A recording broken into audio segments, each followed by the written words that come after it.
Well, yeah, you're 100% right there. The BBC's institutional bias goes well beyond Donald Trump, goes beyond Nigel Farage and their coverage of the Middle East. Even a documentary about Bill Cosby a couple of years ago displays just how lost the BBC is. Watch some of the nonsense they aired.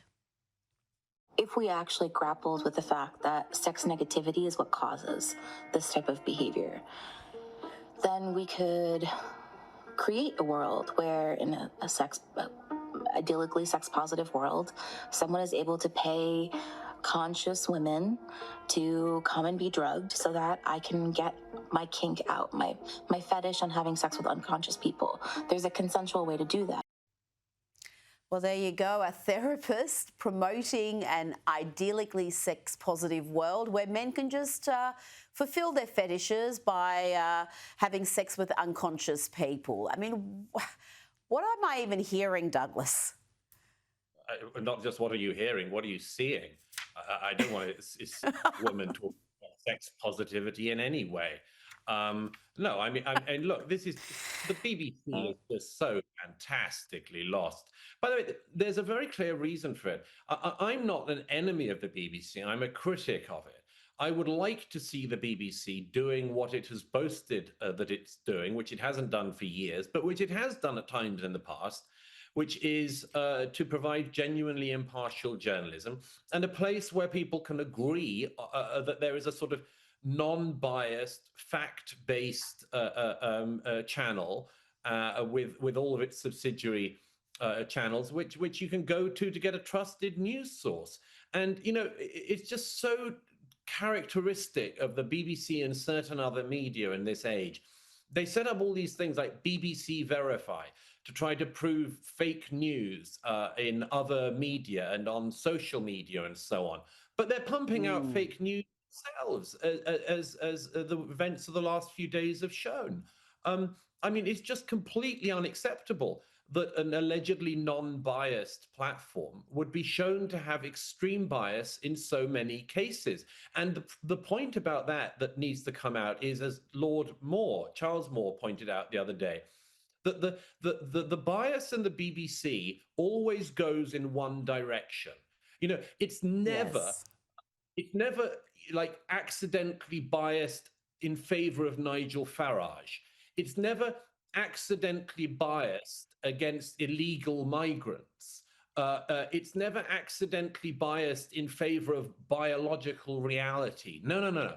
It's always the same metropolitan left-wing tropes, the anti-Israelism, the anti-Trumpism, and so on. And it's because these journalists at the BBC, which used to be, I stress again, it used to be a real bastion where there were serious reporters, fact checkers, editors, presenters, and much more.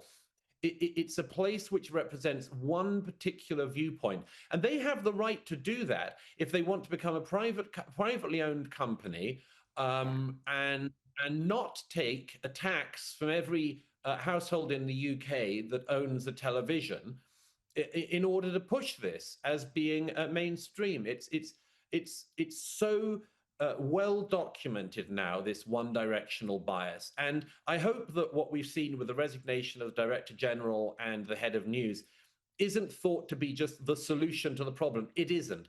The problem is institutional in the BBC. Until it is a safe space for conservative-minded journalists and others to discuss openly in editorial meetings and elsewhere the sorts of things that they should be covering, then it has no right to claim impartiality.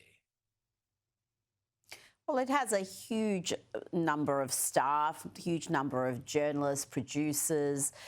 How many of them are conservative? How many of the ones who have programs, who are hosts, who are anchors on radio, on television, are conservatives? It's very easy just to determine the bias there. And as you said, they're taxpayer funded, so they have a charter, they're obliged to be balanced.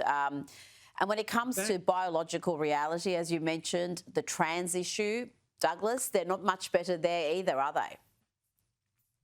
No, I mean, it's on all of these issues. You know, recently, one of the newscasters got into some trouble because she had to read out a line about, what was it, birthing people.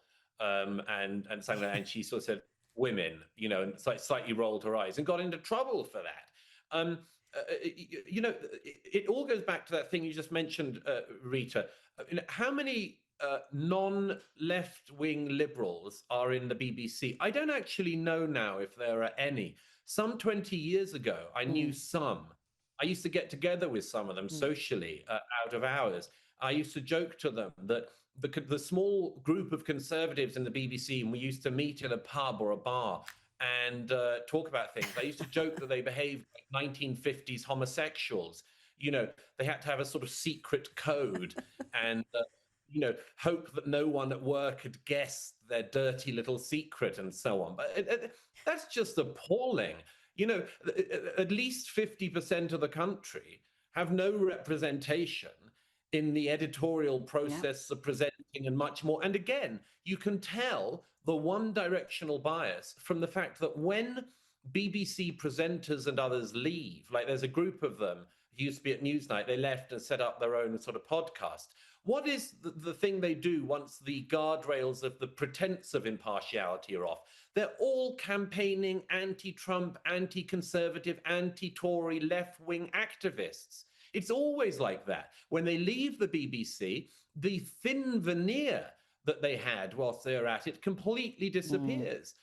And I'm afraid that's still going on. You have presenters like Nick Robinson, a well-known leftist, and doesn't really manage to hide it on air.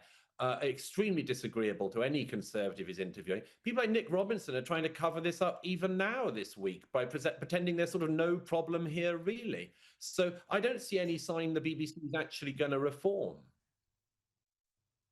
You know what? One of the things I love about social media, particularly X or Twitter as it used to be called, is the way it has removed that veneer, because you have these individuals on social media putting out their opinions, and then you can see why they report the way they do. And it's one thing to be in the opinion game like you and I are and state our opinions, but when you're supposed to be a news reporter and completely impartial, it's a different thing.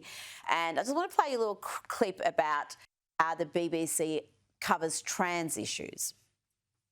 Now, transgender woman's milk is just as good for babies as breast milk. That's according to a letter from the medical director at University Hospital Sussex NHS Foundation Trust. The claim was made as part of a response against campaign groups. The trust referred to studies and the World Health Organization guidance, including one case which found what it called no observable effects in babies fed by induced lactation. Well, there you go, Douglas. I don't know, maybe you can take a cocktail of drugs and start lactating and feeding a child, and it'll just be just as good as mother's milk. I mean, really, the institutional bias is not just how they present a story and how they frame it, but also it's often with the guest selection and the story selection itself. Yes, I mean, in that case, I'm not going to take you up on your offer of that cocktail, if you don't mind, Rita. I prefer a straight-up martini myself. But no, that's an absolutely classic one, isn't it? How could whatever the secretion is that comes out of somebody who's trying to change the pretense of biological sex, how could whatever cocktail it is that comes out that will be pumped full of the hormones that the person in question is taking, how could that possibly be as good as mother's milk? This is the sort of thing which the BBC will push as part of the trans extremist agenda. And they don't have to.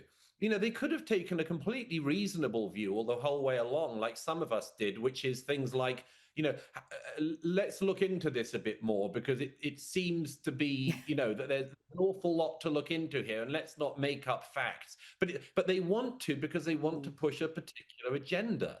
And as I say, it's all in one direction repeatedly. It's never the gender woo-woo critical thing it falls into the direction of.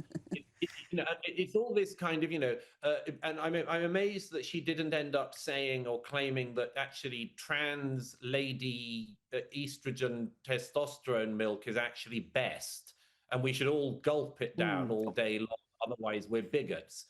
I mean, it's so preposterous, and you can see through it. And this should have had a big halt to it a long time ago. And by the way, just one other thing on that, Rita, you mentioned the guests. absolutely the case. As anyone can see, the last time I was on the BBC, I was invited on Newsnight, and the presenter did what he always does with anyone who's not a card-carrying socialist, and he basically treats anyone of our views as a convict awaiting sentence. They treat you like you're a monster criminal in the dock, and they've already decided you're guilty. And then meantime, they'll get some radical left-wing lawyer, who represents, the most disgraceful and disgusting people in society, and they'll present them as, like human rights champion and all that sort of thing. It's really transparent and it's really despicable for a broadcaster that pretends to have impartiality. Now, before you go, Remembrance Day was yesterday, and this clip of a 100-year-old World War II veteran, Alec Penstone, on Good Morning Britain went viral in recent days. Have a quick look. What does Remembrance Sunday mean for you? What is your message? My message is, I can see in my mind's eye those rows and rows of white stones of all the hundreds of my friends and everybody else that gave their lives for what? The country of today. No, I'm sorry. The sacrifice wasn't worth the result that it is now. That's just so terribly sad, Douglas, that someone who sacrificed so much for Britain is so dismayed by what it has become. It was heartbreaking, Rita, seeing that. I don't know exactly, of course, what he was referring to, but I think we can all make some guesses.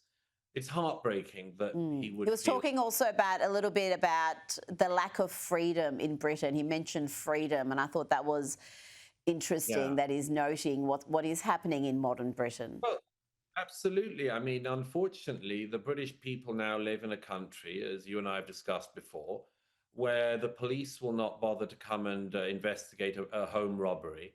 But they turn up at thousands of households every year, arresting people, putting people in handcuffs, charging people for things they've said on Twitter that go against the perceived narrative, the acceptable narrative, the BBC narrative, and much more.